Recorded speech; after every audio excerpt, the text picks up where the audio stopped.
No ano 64 d.C., Nero, imperador romano, incendiou Roma. Neste mesmo tempo os cristãos eram perseguidos, torturados, mortos pela espada e por feras. O historiador romano Tácito conta como ocorreu a perseguição aos cristãos após a crucificação de Cristo. Mas todos os esforços humanos, todos os dons pródigos do imperador e as propiciações dos deuses não baniram a crença sinistra de que a conflagração era o resultado de uma ordem. Consequentemente, para se livrar do relatório, Nero prendeu a culpa e infligiu as mais requintadas torturas a uma classe odiada por suas abominações, chamados de cristãos pela população. Christus, de quem o nome teve sua origem, sofreu a pena extrema durante o reinado de Tibério nas mãos de um de nossos procuradores, Pôncio Pilato, e uma superstição mais perniciosa, assim contida no momento, novamente irrompeu não apenas na Judéia, a primeira fonte do mal, mas também em Roma, onde todas as coisas hediondas e vergonhosas de todas as partes do mundo encontram seu centro e se tornam populares. Consequentemente, primeiro foi feita a prisão de todos os que se declararam culpados. Então, zombarias de todos os tipos foram adicionadas às suas mortes. Cobertos com peles de feras, eles foram rasgados por cães e pereceram, ou foram pregados em cruzes, ou foram condenados às chamas e queimados, para servir como uma iluminação noturna, quando a luz do dia terminasse. Nero ofereceu seus jardins para o espetáculo e estava exibindo um espetáculo no circo, enquanto se misturava com as pessoas em trajes de cocheiro ou subia em um carro.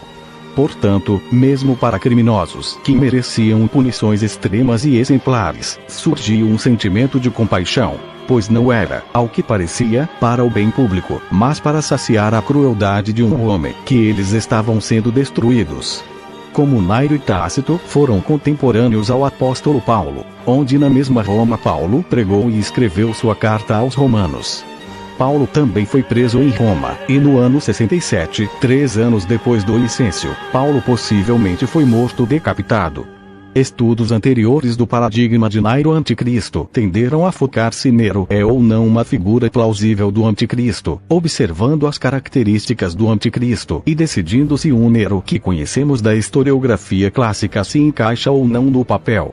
Ao fazê-lo, alguns presumem que os próprios escritores bíblicos estavam pensando principalmente em Nero, o mesmo Nero com o qual agora estamos familiarizados pela tradição historiográfica, ao compor suas obras.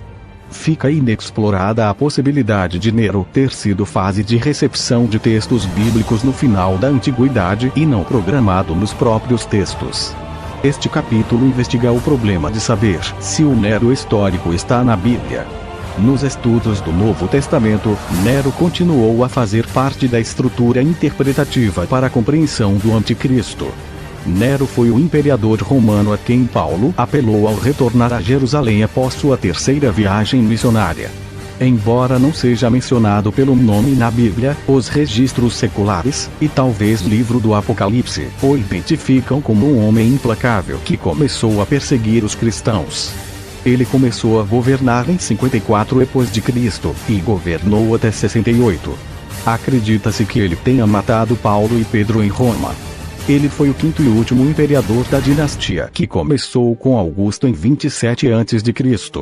Por volta de seu quinto ano no poder, em 59, Nero nomeou Pórcio Festo como procurador na Judéia.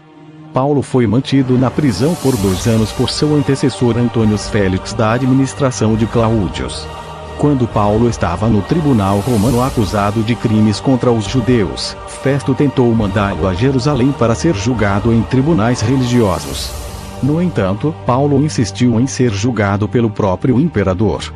Embora Paulo tivesse pedido uma audiência antes de Nero, considerações políticas impediram que isso acontecesse. Bastava que Nero seguisse o exemplo da mãe ao eliminar a concorrência, mas os julgamentos políticos demorariam um pouco. Certa vez, Cláudio havia exilado judeus de Roma, mas quando Paulo chegou lá, as coisas haviam melhorado. O apóstolo se encontrou com muitos crentes ao redor da casa em que estava confinado. Por 2 anos, Paulo pregou à sombra da sede do governo no império mais poderoso do mundo. Alguns dos atingidos estavam na casa de César. Depois que Paulo foi libertado, por volta de 63, Nero começou a ficar paranoico com os movimentos políticos que não ameaçavam diretamente seu controle do trono. Enquanto Paulo estava chegando ao extremo oeste do Império, a Igreja de Roma começou a ser perseguida. Pedro e Paulo escrevem sobre o desenvolvimento de tais condições. As evidências internas do Apocalipse são inconclusivas, mas mesmo aquele livro pode ter alertado sobre essas condições que viriam também. Em uma edição posterior da segunda carta de Paulo a Timóteo, um pós-escrito identifica diretamente Nero como o César durante sua prisão final.